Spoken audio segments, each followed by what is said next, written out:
So it's Friday. Sorry for the delay. Here is part 7 of the Morris Ambulance project. I've been away filming Hot Wheels Ultimate Challenge, which will be on screen very soon, which is very exciting. But without further ado, let's get on with the ambulance. So first job is to mount the shock absorbers and the shock absorber mounts off the Nissan Cabster. So I'll use my Artec Spiritus air-fed mask here. Very good bit of kit. So there we go, that's them mounted onto the chassis. And then the next job was to start to look at a bit of framing for the floor. So the floor in the ambulance sits about 6 inches higher than the chassis, which is a little bit weird. It's just how it was built back in the day, because this is a coach-built ambulance on top of a Morris LD chassis, and there are quite a few things that are a bit strange. And I have vowed never to build a vehicle again where the engine is in where you sit in the cab. There's just so many conflicting factors that makes it a bit of a challenge, but hey-ho, that keeps it fun, I suppose. So here we are, just playing around with some angle iron, just getting the levels, and then off that we can start to look at building a seat base, which is also an engine cover. So that's what we're doing there. And then I decided to start playing with the radiator. So start with the biggest chunks and put them in, and then you start to see where things want to go. This did prove to be a bit of a mistake, and I did have to relocate it ever so slightly later on. But that's sort of what the process is here. The creative process is you have to go with things until something else tells you that it's wrong. There's no instruction manual, there's no drawings for this. It is finger in the wind, judgment, trial and error. And this one was a little bit of an error, but I think so far, as we'll see, I think it's worked out pretty well. So a bit of a recap. This is a 1967 Morris LD coach-built ambulance, and I'm putting a 2002 Nissan Cabster running gear in it. I bought the Nissan Cabster, so I've got all the parts. It was MOT'd on the road. I've taken it completely to bits and putting as many parts as possible off the Nissan onto the ambulance, because we know they all work together, because they did. So there's the radiator in the front, there's the engine, there's the seats. Probably would have been better to put the engine slightly further back, but there were reasons why it was placed there. But as you can see, we've got a few things that are getting a bit in the way, mainly the bottom radiator hose outlet. So the next job is to take it off and turn it ever so slightly and reduce it so that it didn't stick out so much. So it is steel, so it's easy enough to weld.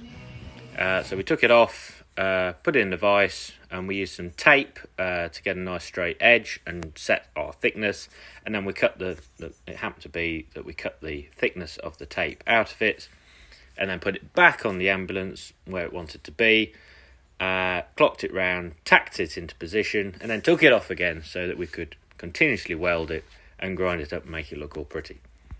So we've got to the point with the build where things are getting a bit fiddly. Things are getting in the way of everything else. We've had the fun, we've put the axles on, we've dropped the engine in, we've done the easy bits. You'd have thought they were the hard bits, but they're the easy bits. Just drop it in, have a bit of a measure, happy days. Getting things plumbed up, getting things lined up, not conflicting in the right place so that you can actually get your feet on the pedals, that's a lot more challenging. The next job was to press on and make some sort of seat box cum engine cover. I just went with this and ended up having to notch it out for the driver's legs and mess around and do all sorts of things. So it's quite a complicated thing. And then Adam went and helpfully brought the Nissan cab back from storage over at top of the yard so that I could retrieve the pedals and the master cylinders out of it. So that's the clutch, and there's the brake. So that now looks a lot bigger in real life when you've seen the space. So there's a lot of fiddling around to try and get this in. The radiator had to come out again. And so we've already got the steering column in, and there's not a lot of room to fit it. But I made up some slightly organic looking bracketry and framing off the subfloor framing to mount it all to. And I did eventually get them in a position where they are usable. So of course they've got to be enough off the floor so that you can press the pedal down and it not hit the floor, and you get enough stroke on the master cylinder, but not so high up that your feet are dangling up in the air. And also they've got to be far enough forward that you can get in and touch the pedal, but not so far forward that they're in the radiator or indeed through the front grille. So over to the press to straighten out the brake pedal arm. We don't need it to curve like that now, and in fact having it straight allows us a bit more room side to side to get the other pedal box in. So here it was quite handy to have the press to just straighten that arm out. Made rather a neat job of it and saved a lot of aggravation. Again, we're so short on space here. There you go, there's the brake and the clutch mounted side by side, and with just enough room for the accelerator to slide in there as well. And here you can see what I mean about the brake travel. Just need enough, and it's all, you know, there's a lot going on in this area, so it's a bit of a challenge, but there we go. So the accelerator on the Nissan is electronic, and it has a little servo, I suppose it is. There's a pulley and a servo. Now that servo is quite wide, so you can hole saw the hole into the fiberglass body so that the servo can hide in there. That has the added benefit of giving us a bit of extra protection from wet. Although it is my intention to block in front of the cylinders so that it's not exposed at all, and then box in behind the radiator so that we haven't got air coming into the cab. Again, another challenge of having the engine and the radiator and everything all inside the vehicle.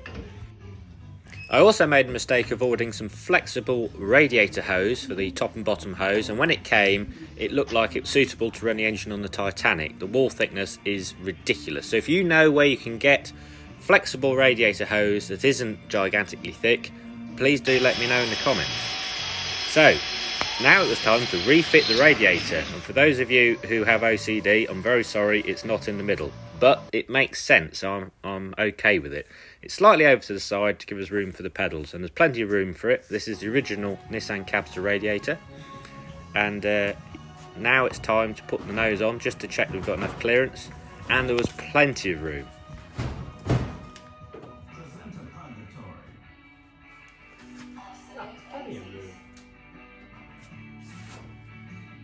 It's got a face again. So that's about it for this part. Next part will be coming next week. It is slow progress now and probably a bit boring, but join in to see more.